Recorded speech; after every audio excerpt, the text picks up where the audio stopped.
আলহামদুলিল্লাহ ওয়াকাফা ওয়া সালামুন আলা ইবাদিহিল্লাযিনা ইসতাফা আম্মা বা'দ। সম্মানিত সামিনে কেৰাম, আজি আমি আলোচনা কৰিবলৈ লৈছোঁ শৰীয়তৰ দৃষ্টিত নেটৱৰ্কিং ব্যৱসায় আৰু অনলাইন ট্ৰেডিঙৰ সম্পৰ্কে। দেখক যে নেটৱৰ্কিং ব্যৱসায় আৰু অনলাইন ট্ৰেডিং যি ব্যৱস্থাপনা বৰ্তমান আমাৰ সমাজত চলি আছে আৰু এই ক্ষেত্ৰত ডাউনলাইন বনাই সদস্যৰ অন্তৰ্ভুক্তি কৰাৰ যি ব্যৱস্থা আছে, ইয়াত ঢোকা বা প্ৰবঞ্চনা বা জুৱাৰ এটা আলামত পোৱাৰ বাবে উলামাই কেৰামসকলৰ মতে নাজাইজ বুলি কোৱা হৈছে।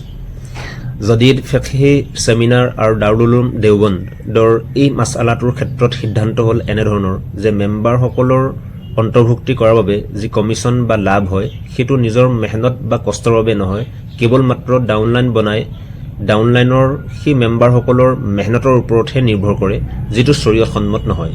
কিয়নো এনেধৰণৰ ব্যৱসায়ত প্ৰকৃততে বস্তুৰ কিনা বেচাটো আচল উদ্দেশ্য নহয়, কিন্তু ইয়াৰ বিপৰীতে টকা পইচা লৈ সদস্য বনাই সেই চেইনডালক আগবঢ়াই লৈ যোৱাটোহে আচল উদ্দেশ্য, আৰু যিটো উলামাসকলৰ মতে জুৱা বা কিমাৰৰ এটা নতুন ৰূপ হয়।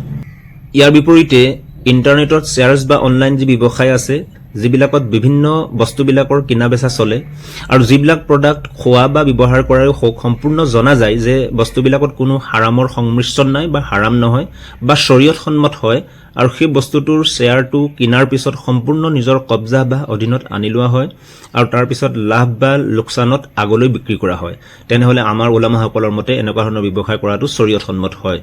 কিন্তু অন্য হাতেদি বৰ্তমান চলি থকা forex, commodity trading, short selling, future trading ইত্যাদিবিলাক আহনাফৰ নজদিক নাজাইজ হয়। ইয়াৰ কাৰণ হ'ল এইটো যে এনেকুৱাবিলাক ব্যৱসায়ত সুদ, ঠগবাজি, প্ৰবঞ্চনা আৰু বায় কবলল কবজ, অৰ্থাৎ কোনো বস্তু নিজৰ কব্জা বা অধীনত অহাৰ আগতেই আগলৈ বিক্ৰী কৰি দিয়া হয়।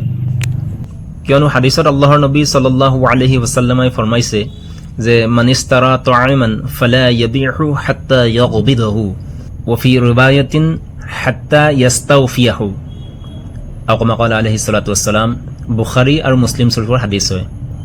এই হাদিছে পাকৰ খোলাসা হিচাপে এই কথাটো বুজিব পাৰি যে যিজন ব্যক্তিয়ে কোনো হালাল বস্তু কিনিলে তেন্তে সেই বস্তুটো সম্পূৰ্ণ তেখেতৰ নিজৰ কব্জা বা অধীনত নহালৈকে আগলৈ বিক্ৰী কৰাটো অনুচিত।